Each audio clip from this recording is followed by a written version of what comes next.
thinking about it.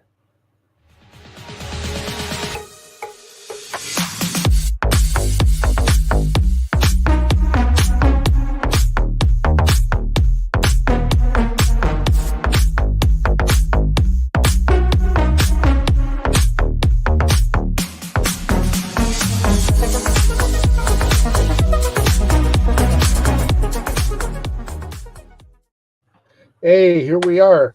And thank you for that introduction, the music. I needed that this morning. This is one of those days when I need my coffee on an IV.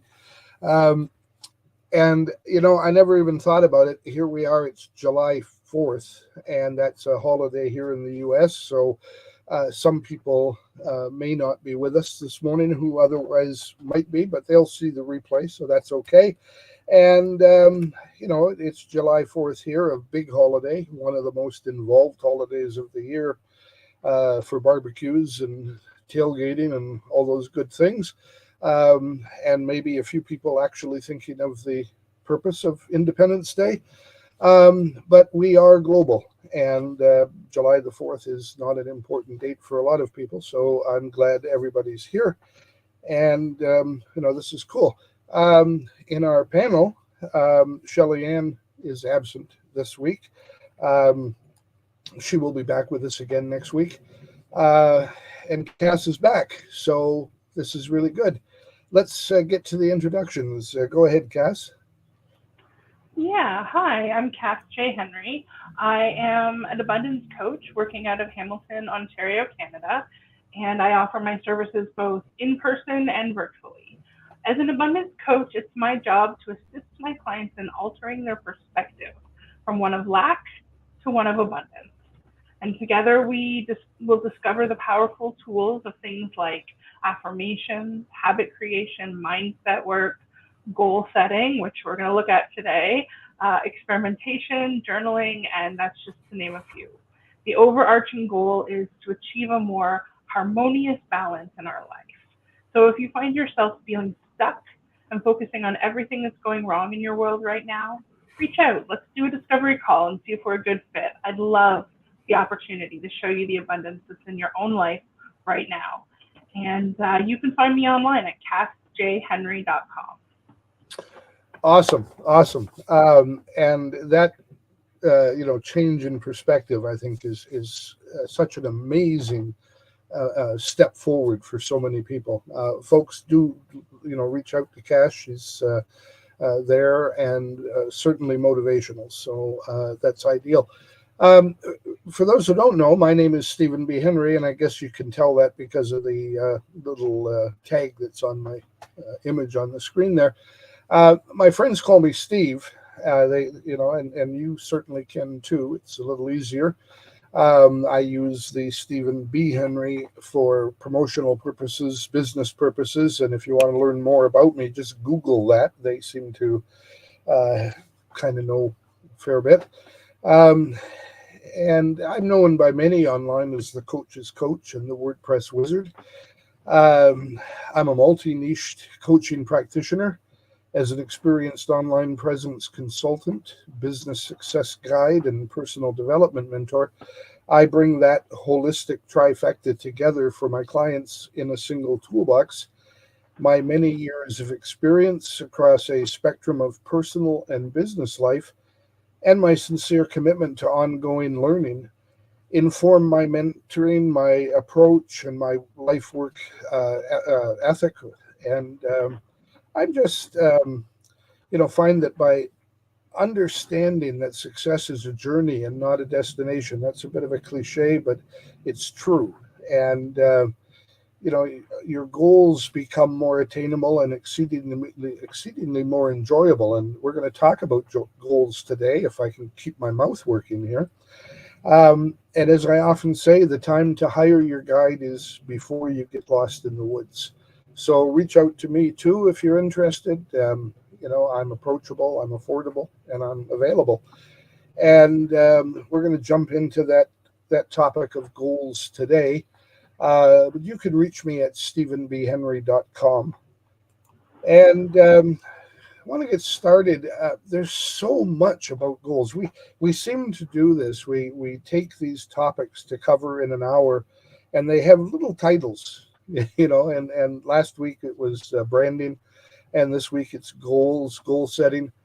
It sounds like such a little thing, but they all end up being, you know, we discover in our conversations as we share, we discover that these topics are huge, and we're going to end up, I mean, we'll never run out of topics.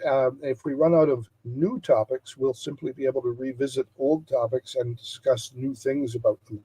I think it's impossible for us not to uh, you know, it's impossible for us to be in a situation where we would be in a state of lack. There's such an abundance of material for us. So Cass has it down perfectly. I want to talk about what's called the SMART framework, or oftentimes referred to as SMART goals. And that's SMART, 5 key elements of goals, goal setting.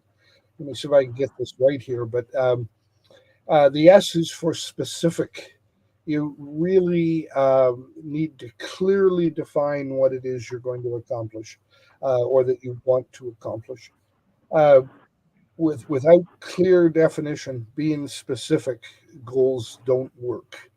And that's one of the biggest reasons why so many people try to set goals and then are really frustrated by the process. And it's right there at the beginning, that specific uh, goal. They set general goals. I want to be a piano player. Um, that's fine, but that's so general, so broad. You have to narrow in, and make your goal whole and specific. The M is for measurable. A goal needs to be measurable. You need to have some criteria, some standard to measure against, as you're processing towards your goal. Without that, there's no journey, and there's no way to tell that the journey is happening effectively. Achievable. That's the A. Achievable, and that's something that people often do. I remember I had a mentor who explained it to me this way years ago, and he said his daughter came to him one time and said, "Daddy, I want to be queen. I want to be queen of England." And he was a very positive, forward-moving person, and he talked about how you can be what you want to be. Anything is achievable, and he had to explain to her that that position was already taken, and that she, as a young American girl, could not aspire to be Queen of England. It wasn't going to happen, and you know, uh, you have to set goals that are achievable. You can't be a little child with boundless faith and the expectation that you can do absolutely anything. When it comes down to, you can be in your mind whatever you want to be, but your goals have to be achievable or they're not going to work. We're doing SMART, so R is the next word, and goals have to be relevant. They have to be realistic. There's several words for the R, and that's important too. A goal has to be relevant to you. It has to be relevant to your journey, to what your big overarching plan. You then have these goals that you're going to set that are relevant to that plan. So, if you're building, for example, a coaching business, you want to develop a coaching practice, your goal can't just be, I want to have a coaching practice. That's too broad. So you have to get that specificness in there about what type of coaching practice you want, what you're going to do. It has to be measurable. It has to be achievable. It has to be relevant to what you're doing. Setting a goal that I want an ice cream truck when you're trying to build a coaching practice is not relevant. And so you'll likely fail. You may end up with an ice cream truck, but it will not be your overarching purpose. So relevant is key. Time bound is the T. And A goal that is out there so far that you'll never reach it simply because you're not going to get there from here, it's too far out, isn't going to work. Again, there has to be a time frame that makes sense. And another mentor of mine shared the idea that you want to set goals with a time frame that's not so far in the future that you're going to get bored with it, you're going to get unfocused, it's going to fade away and become no longer relevant. um, but you also don't want, you want to set it out there far enough so it impresses people, so that you have this sense of pride and work towards it. You don't want to set the goal like tomorrow or the next day for something that's really big, because it isn't going to happen. You're not going to be able to do the things that are there. So this SMART goal thing is pretty smart. It's a lot of thoughts got into it. And so that timeliness in your planning, and its effect on the strategies that you're going to use, that is really key. SMART, specific, measurable, achievable, relevant, and time bound. Keep those in mind. And as we go through today talking about things, um, and I've used a couple of other words in there, like planning and strategy and so on, and we'll talk about some of that today too. Cass, where do we go with this? Yeah, well, while you were talking, I was just thinking about the ladder method, and that's something that I learned in actually my son's goal setting group when he was younger, and I really love it. When you have a goal that you've set, a big goal, and you've put the time frame out at a reasonable space, but it's out there. What you can do is break it down into smaller goals.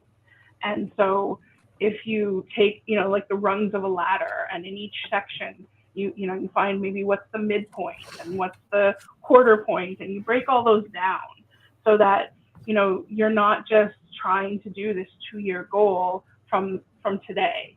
Instead, you're trying to do this smaller goal from today. And then you work along the rungs of the ladder. I really like that imagery, and the idea that like you can have big goals that are timely within a reasonable space, but you can find the smaller goals within them. And so that every day you're working towards that bigger goal. One of them, the example that comes to mind for me is a writer. It's something that I really like to do. And sometimes people, they want to write a book. Well, that's a big goal. And so you need to break it down into its smaller pieces, and you need to have, certain maybe number count, certain words or pages that you write a day, so that you're always working on your goal. And then, maybe you have a timely date, as in, this is when I'd like to finish my first draft.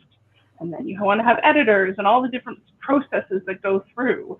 Those are just different rungs on the ladder before you get to, I've published my first book. Yeah, I love that. And the ladder principle applies to not just goals, but almost everything you do. You break it down into bite-sized pieces. A friend of mine and I constantly refer to the joke back in the day when elephant jokes were popular, and they were kind of quizzes or questions. Somebody would say, "How do you," whatever it was, with an elephant. How do you fit 5 elephants in a Volkswagen? But the one that we always throw back and forth at each other is, how do you eat an elephant? One bite at a time. And that's that's the key to it, is that you, with the ladder method, it's one rung at a time, one bite at a time, one step at a time. And it applies to any big project you have. And don't bite off more than you can chew. Don't bite off more than you can chew. So many of these memes and old sayings that come into play that are so important. And the ladder method is a very visual method that has to do with setting that big goal, and then you need to plan, create strategies, and take action. The goal, when you state the goal, nothing happens. It's just the goal. But you need to plan. You need to actually figure out what it is you're going to do. You need to plan for it. And the ladder method is a wonderful way to visualize that planning. And you do those things, and then you need to create the strategies that are going to get you to those plans. What is it I'm actually going to do? And they fit into each of the spaces, those little boxes that are created by the sides and the rungs of the ladder. You can fit in your strategies that are there. And if you think of it as an extension ladder, that the two pieces of the ladder are together and they can extend or they can come back down, but wherever it latches, the rungs of the overlapping piece always line up. So you still have a ladder with a set number of spaces in it. You can increase that or decrease it as is necessary. And then, if you need more spaces, it just happens that your imaginary ladder for the ladder method can be extended at any place. You can add in an extra rung anywhere along when you need. Oh, that yeah, that works, that place, that works, but I can't get from this rung to this rung with just one concept in between. I need to extend it because I've got to break that down into two or three concepts. So don't be trapped, I guess is what I'm trying to say, by any method that you choose to use. Let that develop, and as you said, Cass, you can come down to the halfway point. Well, then you can add in an extra rung and have the quarter point and the eighth point, and so on as you put them together. Um, I will share something else. Just thinking about it is again another mentor of mine, and maybe I'm making a point here is that even coaches and even seasoned coaches have mentors and coaches of their own. Uh, People call me the coach's coach because I work with a lot of coaches, and we share things. They talk about paying it forward, and good coaches will share their work with beginning coaches. And sometimes you think when you're just getting started, you can't uh, you can't work with a established coach because they won't give you the time of day. They will. I've had some mentors over the years who have been awesome, well established, very, very successful people.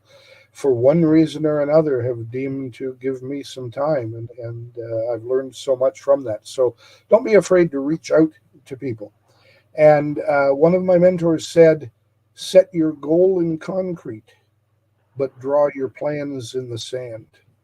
And it took me a while to, some of my coaches were a little bit mystical and they shared things that had real meaning in them, but you had to think about it a little bit. And I think they were good in the fact that they didn't just lay it all out for me. They let me think about it for a while and figure some of the things out on my own.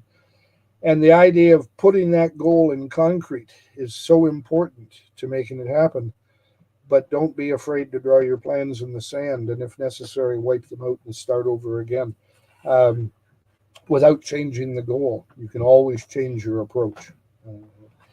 So that's Yeah, the plan is a big part of it. The strategies that you're going to use to get from here to your goal, right? And one of the things that I came across is the question, what's the pain point? What are you willing to do to achieve your goal?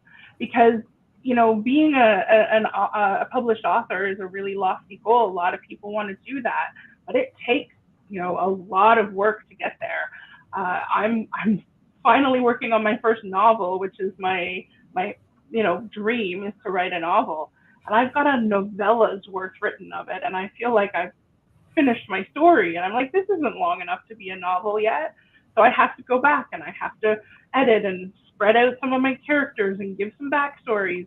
But that's painful, and it's hard work, and you have to be able to do that in order to achieve your goals. So if you have a lofty goal, that's fine, but you have to be willing to put in the time, put in the effort, put in the sweat equity to be able to achieve that goal. And so sometimes being able to write out that kind of stuff as you're going through your strategy and plan, what is that pain point? What are you going to do? A visual that somebody gave to me is rudders and oars. The idea that if you have a boat, the rudder is pointing in the direction of your goal. Wherever you want to move that rudder, that's pointing in the direction of your goal. But just because you have a boat with a rudder, you're not going to get very far. You need to row those oars. You need to put in the strategy, the plan, the work take that action, and that's how you're going to get to your goal. Yeah. I love that visual of being able to like steer and row. That is, yeah, so important. You've brought up another word there. I don't know if I said it earlier or not, but it's a key word to all of this is action. So you've got your goal. You then have to create plans on how you're going to go about it, and they tend to be general. And then you get into your strategies. Those are the specific things you're going to do, and then you have to take action on those strategies. You have to do it. If you don't do it, it doesn't happen. And it's interesting too. I didn't know you were working on a novel, so congratulations on doing it, and that is wonderful. And that's another aspect of effective goal setting is don't be afraid to let people know that you've got a goal and what it is. Speak it, because in putting it out there, in speaking it, you kind of involve the humanity that you don't want to fail now because other people know that you're doing this, and so you're going to keep working on it. So I'm going to be watching to see how that novella turns into a novel. And it's wonderful. I that whole process, and when we see it in reality, we use our own examples of how these things work. It is really it's really a powerful thing, and so many people talk about goal setting, and there's courses on goal setting. There are uh, there's webinars. Every day of the week you can find 10 webinars that people are doing, sessions on goal settings. And we we often kind of just get glazed over, or we're just not thinking about it as a primary area. But if you can lay down that foundation of the process of goal setting, I talk to some of my clients about process, and that overarching step by step, and whether it's a ladder method or some other method you're using, it's a process to get you there from here. And when we do that, things happen, things take place, and sometimes it's things that we don't even think about really that come into play. Writing it down, I just said speak it, and now write it down, and perhaps even before you speak it, write it down. There's something that happens, and I'm not talking about having an online calendar app or something on your phone where you're going to lay out your goals. There's some awesome goal setting apps. One of my clients works with a well-known fella who his name is Shazard, and he has a whole process for mental development, and he has an app that he provides for people to go through the app and do the steps every day. And the app is a tool. It's a crutch that if you can't focus on these things or you can't remember them or whatever, it's 15 minutes a day, and it takes you through the steps. It's wonderful. Um, and those kinds of things are good. And you select things in the app, you type in things in the app, and they're good. But I encourage you to get a notebook, something physical that's made out of paper that you can write on, and get yourself a pencil or a pen and write it down. Not type it into an app, but write it down with a pencil or a pen, at your goal, and then write down your plans and write down your strategies and write down the actions that you're taking. Lay out the actions that you're going to take. And when you're actually doing that and writing it down, there's magic that happens. Something that goes from the brain as you're thinking of it and creating it and planning it to the hand where you actually write it down, and the process of writing, and in the process of writing, reading what you've written, and then read it out loud. What you write down, read it back to yourself out loud, not just mumbling as you read it, but actually say the words. That full circle process somehow breathes life into what you're doing, and makes it happen. So I encourage you to do that. Yeah, I definitely do that. And I also like to do vision boards with goals. That's a really great way to visualize how you see the outcome and to have that in your purview as you're doing the different steps. Yeah. Uh, and it can also help you sort of narrow down on and focus on the one goal that you want the most. Because if you have a lot of goals in your life, that can be great. But if you're working on all of them, you're spreading yourself too thin. So it's about achieving, that goal and then maybe moving to the next one, right? One of the terms, now this is going to sound funny after what I just said, is called goal stacking. And that's not taking three different goals and stacking them on top of each other and trying to complete them. What goal stacking is something it's part of a memory trick that I use, which is, I'm going to leave the house today. So, and I need to remember to bring this form with me, and it's on my desk. So I'm going to tell myself when I put on my shoes, I'm going to remember to bring this form with me. So I get to the front door and putting on my shoes, and oh, I have to get the form, and I go get it off my desk and take it with me.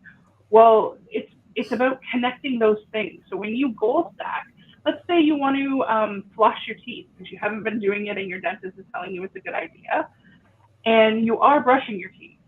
So you want to have the floss there and ready and available so that your goal becomes after I brush my teeth, I will floss for 5 minutes, right? The goal is in there about the flossing for 5 minutes, and you can be measurable, achievable, relevant, and timely with the rest of it, but you're stacking it with an activity that you already do.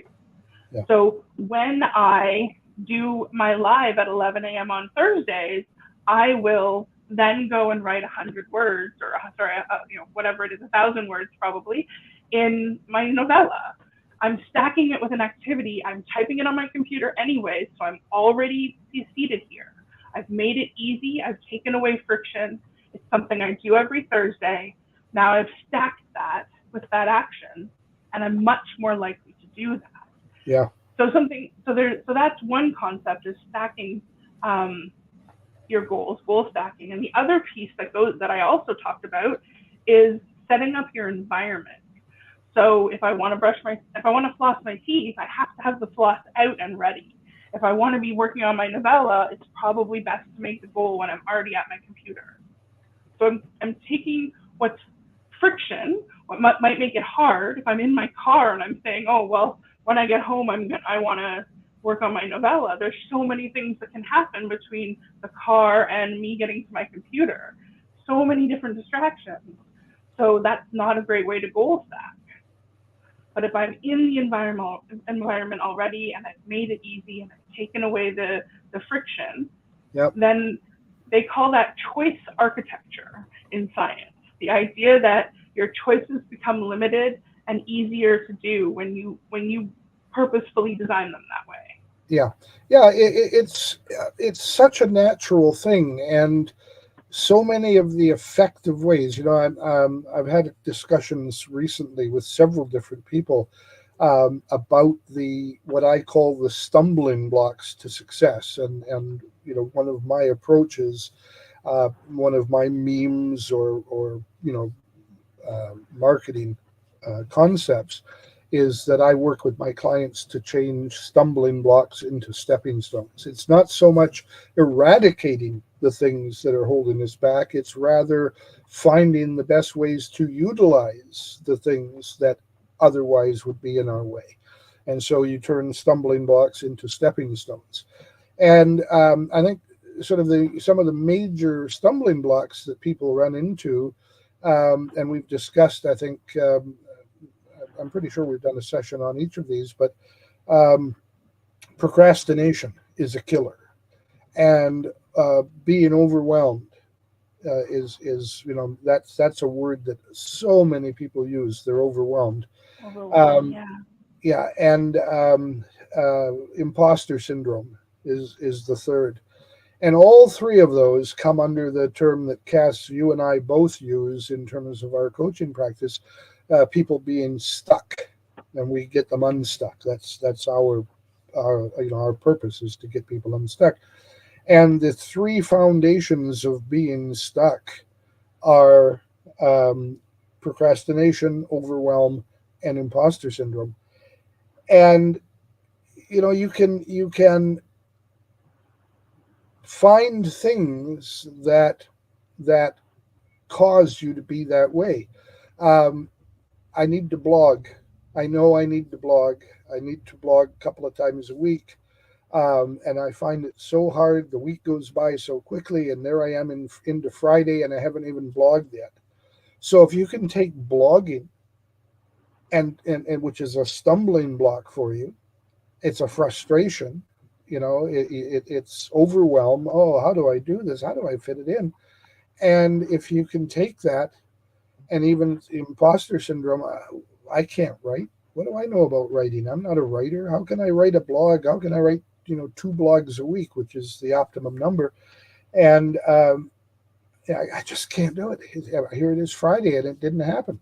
But when you can tie that blog writing, I'm going to do it at a certain time in the week after I've done this, which I already do every week. And Shelly Ann would be talking to us about habits now. When I already have a habit, there's something I do. And when you can stack those things together so that something I'm not getting done, I'm not able to do, happens when the other thing happens, and now I can do that. And then you can apply all the mechanisms of effective blog writing.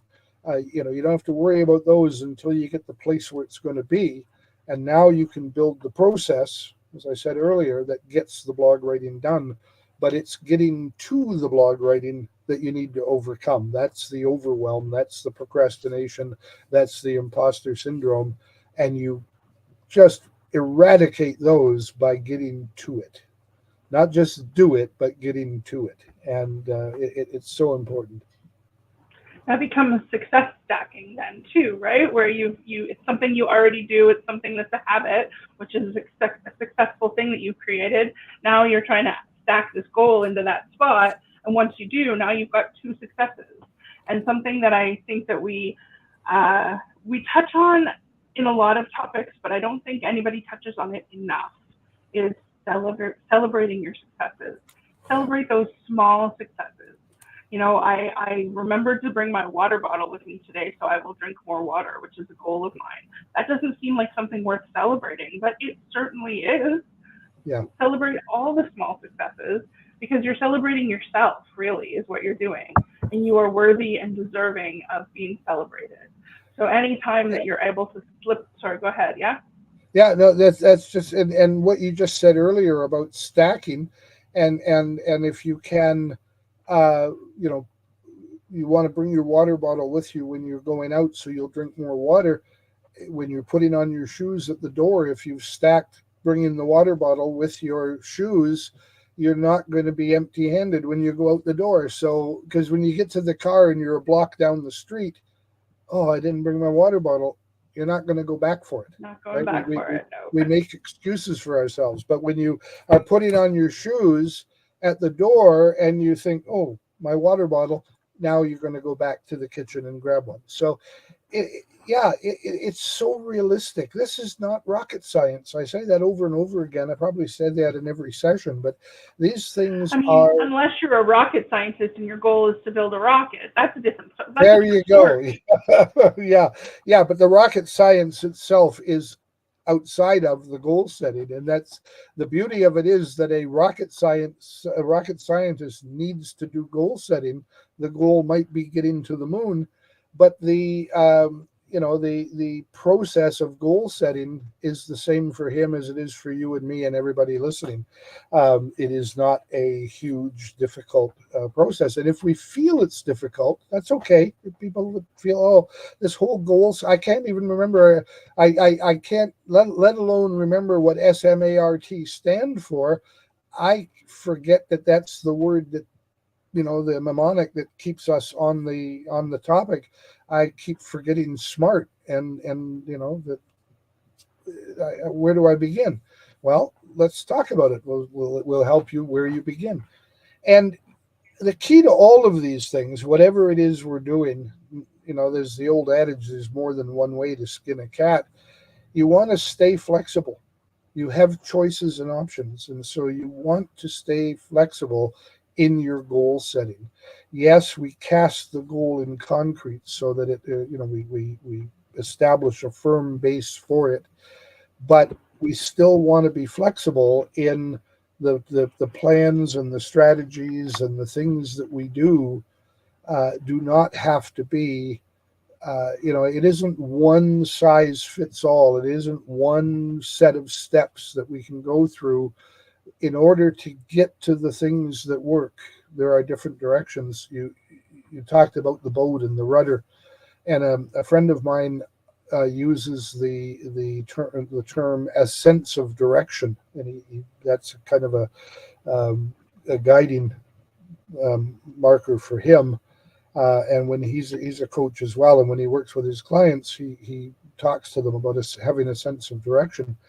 And that's what goal setting does for you, is establishes, you want to have a sense of direction. It's kind of a yin yang type of thing. You want to have a sense of direction in order to set goals, but by setting goals you create a sense of direction, and so it's full circle. And when you get your mind around that and realize that it all ties together, it becomes eminently doable.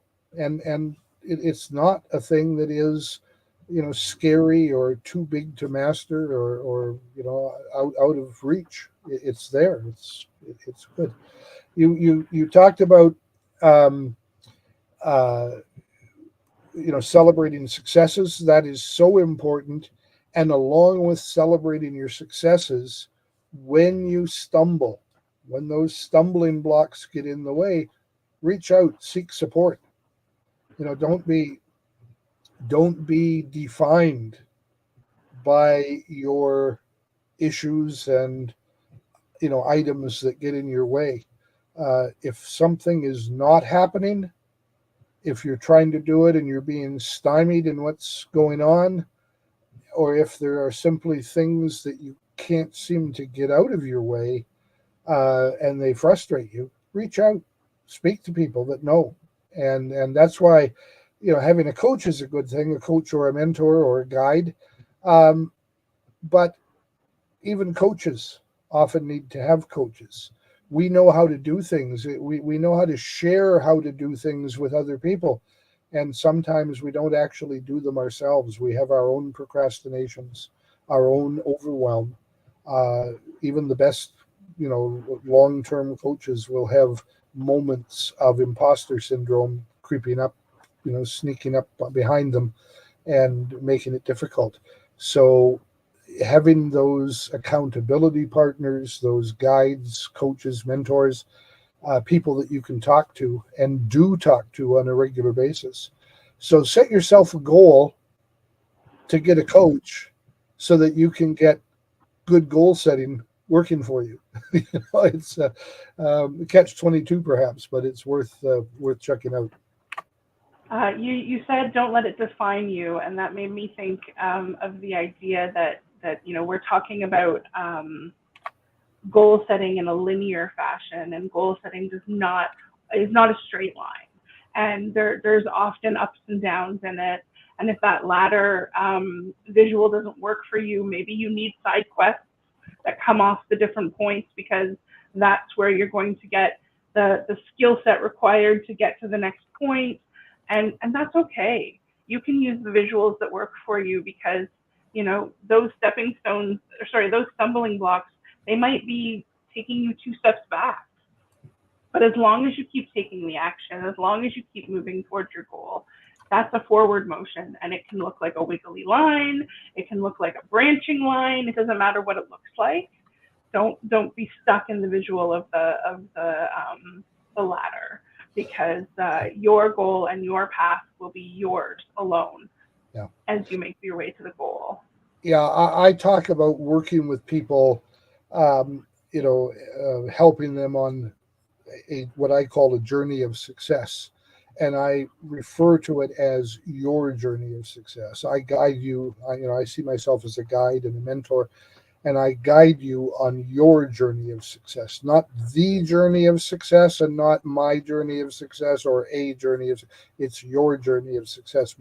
My friend who talks about a sense of direction, you know, you could interpret a sense of direction as a vector, you know, a straight line to some place, a sense of direction. But actually, a sense of direction is getting from here to there. And so we think immediately from here to there must be a straight line, but this gets from here to there. He talks about airplanes flying, and like 95% of the flight, when an airplane is going from here to there, 95% of the flight, the airplane is pointed off direction for the destination. In fact, the only times, and even then, it may be pointing off direction, but the only time that they are majorly pointed in the direction of the of the airport that they want to land on is when they're coming in for a landing. And in most cases, airplanes that are going to come in for a landing, they come to the airport from a direction other than facing the runway, and they cross over the airport at a higher altitude, or they go around the airport to get to that point where they can come into the the runway, the landing strip.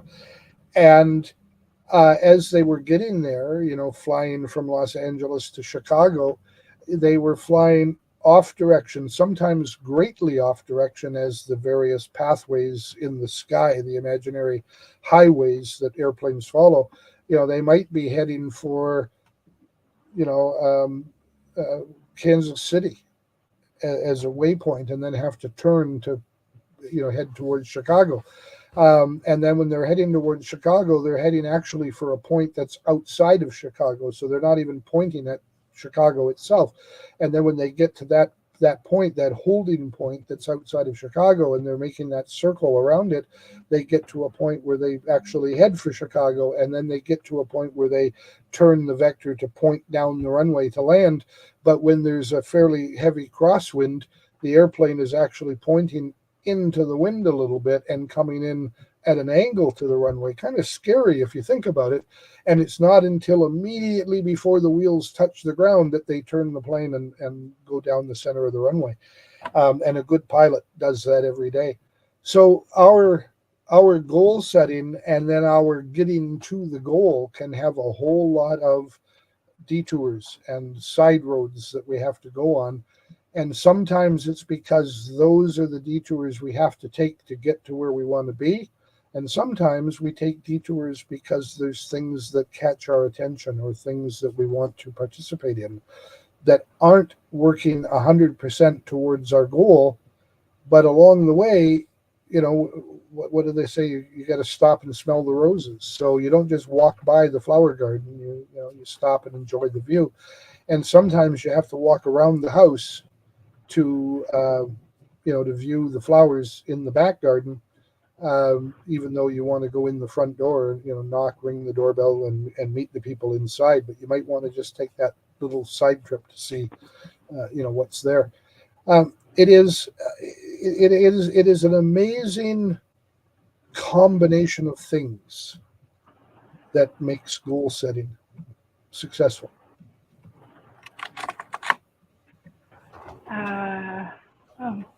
Where do we go from there? Yeah, I finally oh, here we go. Pablo Picasso says our goals can only be reached through a vehicle of a plan in which we must fervently believe and upon which we must vigorously act. There is no other route to success. So, your belief and your action are what make them happen. I don't know. I didn't know that Pablo Picasso said that. And I'm very much a follower of Pablo Picasso's work. He went through many different periods in his artistic life. And at one point, he got very simplistic in his art. And some of his best art, in my opinion, came out of that period of time. A friend of mine has an original Pablo Picasso. It's fairly small. We often think of the big paintings that are on the walls in art museums, and we forget that a lot of the things that were done were quite small. Not only things we might hang in our on our wall at home, but things that are even very very small. And this one was maybe, I don't know, 8 inches by 7 inches or so, not quite a square. And it was a picture of a bull, and it has two lines. It has a sweep of a curve, which is the horns of the bull, and it's just a paintbrush and just a sweep of the horns. And then it has another sweep, which is the back of the bull, the arched back of the bull. And it's on a white canvas and black lines, fairly thick brush lines, not pencil lines, but the lines are quarter to a third of an inch wide. And obviously done by a brush, you can see the brush strokes in them. And like he took this piece of canvas, might have been stretched on a wooden frame already, and he went swoop, swoop, and he was done. And I have never seen a painting of a bull that looked so much like a bull. This would be a bull in an arena, a Spanish fighting bull, and absolutely vivid. When you see those, you see the rest of the bull. How did he capture that in such a little bit?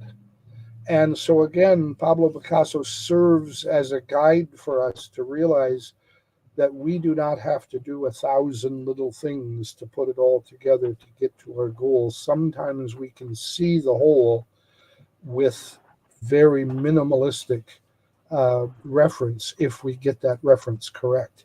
You said earlier about a vision board.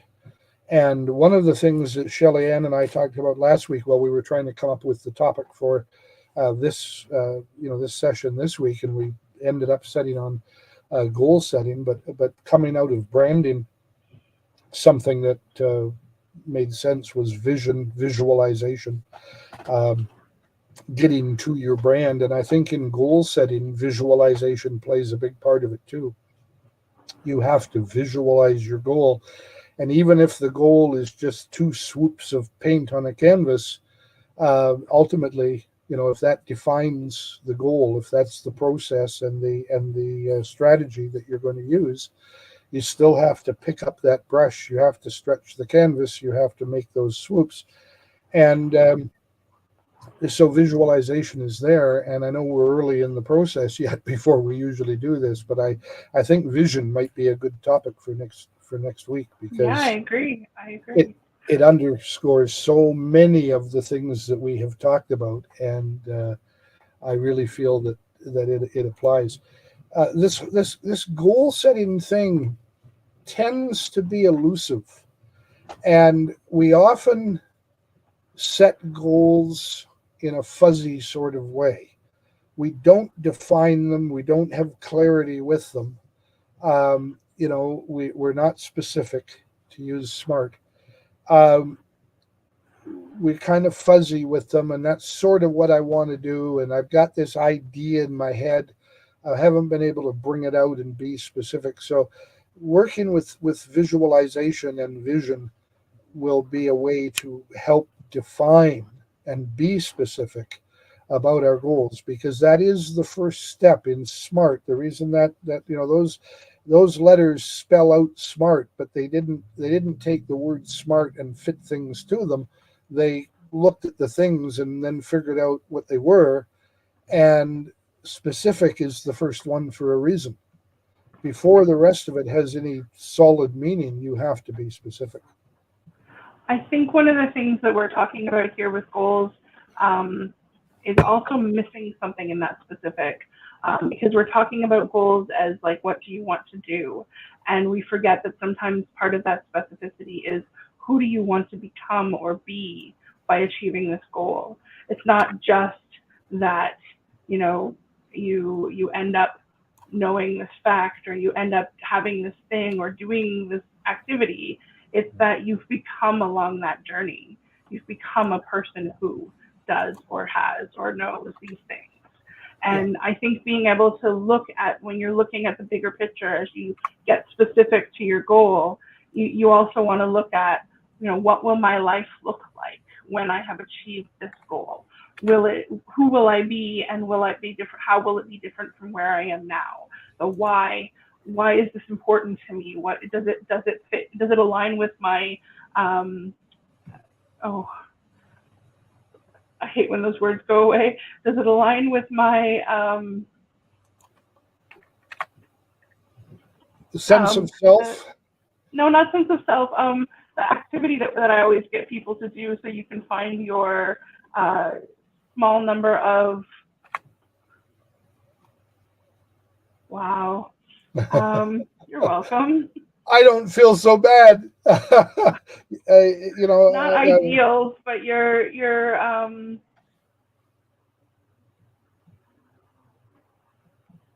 wow. Anyways, does it align with who you are and what you want in your life? Is what I'm trying to say. Because you're not going to step outside of that too far, right, at any one time, right? You know, you do want to get out of your comfort zone. That's where the magic happens. But you want to be able to be in line with who you are. Yeah, yeah. That alignment, that self-alignment, is critical to everything we do. And maybe people's first goal should be to find out who they are, and then maybe the second goal should be to find out what they really want. Because so many people have no idea who they are. They go through their life never thinking about who they are or who they want to be, other than in a very general sense, like I want to be a firefighter, I want to be an Indian chief, um, or Core they values. core Sorry, values. that was the Wonderful. term I was trying to think of. Core values. What are your Absolutely. core values? Yeah, yeah. So you need to understand that first. Goals are meaningless if they don't apply to your core value. So much of what we do is meaningless when we don't do that. Um, Gerald Alexander, who used to join us on the early sessions that we had, he has a vision, a what's the word? I'm doing it now, Cass. Getting the word right here, but he has a vision of a person sitting on a curb at the side of the road. You know, stooped down, their butt on the curb, their feet in the gutter, their knees up, their arms on their knees, their head down, face down. You know, forehead rested on their arms, in despair is, I guess, what I would call it. They're lost. They don't know where they're going to go. And you know, he talks often about, you know, knowing what you want, what you really want. What's the song? You know, what you really want. Um, and it is this necessity to know who we are and what we want, and then the power of goals can come in and work for us, because we can be specific about our goals. It goes back to that specificity, that clarity. And you can be clear about a goal. You can be specific and clear about a goal, but if it's not really a goal for you, if it doesn't match your core values, if it's going to mean you have to be somebody other than you really are, that can be a trap. That can be basically, in the general concept of it, that can be a death sentence that can Well, keep you from being who you are. my example just happened this past weekend. Every Saturday and every other Sunday, I go to a writing workshop because writing is very important to me. And they give us prompts and we share and we get feedback and we work together. We work individually on what we're writing, but we get that experience and we get the expression. And I had a friend who wanted to hang out during the time that I always go on Saturday to that workshop, and I was like, you know what? One of my goals is to be a writer, but one of my higher goals is community building. Something that's really important to me is making connections, building community. And So I was able to hierarchically say, well, yes, I will skip that for this week, this 1 week. I'm going to go back to it this following Saturday. But this 1 week, I'm choosing that building community and spending time with this friend is more important than that. And so being able to look at your goals that way too is also, realistic. Yeah. Where are you going to be living the life? Where are you going to be still keeping the fire burning and not drudging in this thing that might be difficult? Because if Well, that's all you're ever doing, yeah, then you aren't enjoying the process. right. That's part of what that structure of goals is, that they need to be realistic. And realistic doesn't mean that the goal itself just has to be realistic. It has to realistically fit into what it is you are, what your core values are, who you are, where you're going overall, where you want to go, where your sense of direction is, and it's got to fit. I wanted. We're coming up, close to the top of the hour, and we've already determined our topic for next week, which will be vision. But I want to pick up on something you just said, which is off topic for today, but it is so important. You talk about community and community building, and I happen to know you've got an amazing thing underway that's just kind of getting going. I believe the launch is the end of this month, and there's some other things happening in there. Can you share a bit about that? Yeah, I'm looking at working with people who are feeling stuck, as I say, and they're looking to make that breakthrough from being stuck into the next step of goal setting and their journey. So this is a website. Should I share the website? Yes, please. So this is a community building website called Your Everyday Bag, .com, where bag is breakthrough, abundance, and growth. And the idea that you need to break out of where you're stuck into the abundance so that you can have growth. And so we have some courses that will help people through the breakthrough and the abundance.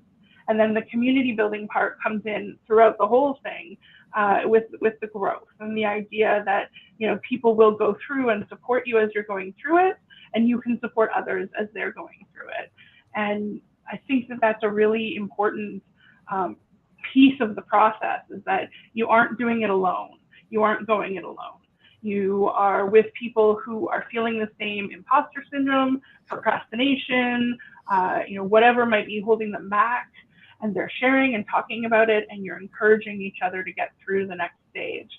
And once you're into that abundance, it's so much easier to reach out and encourage others. That's just really, really awesome.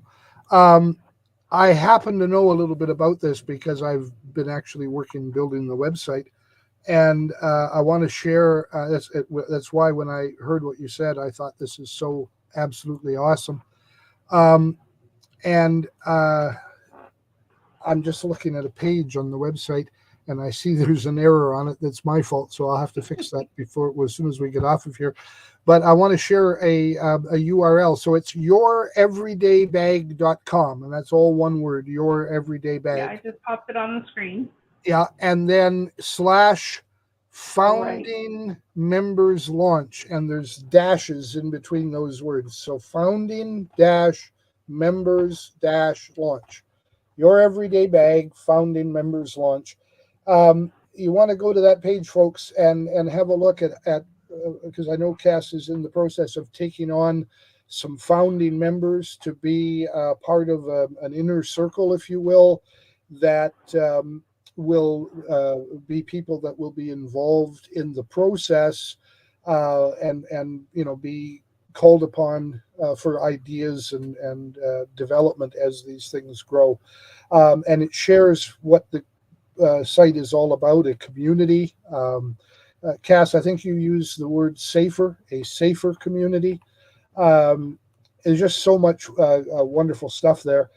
And as a founding member, you get into, there's different levels and aspects of membership in this community, and you get into the growth process of that. And correct me, Cass, it's half price, right? You get for what normally people would sign up for the growth community.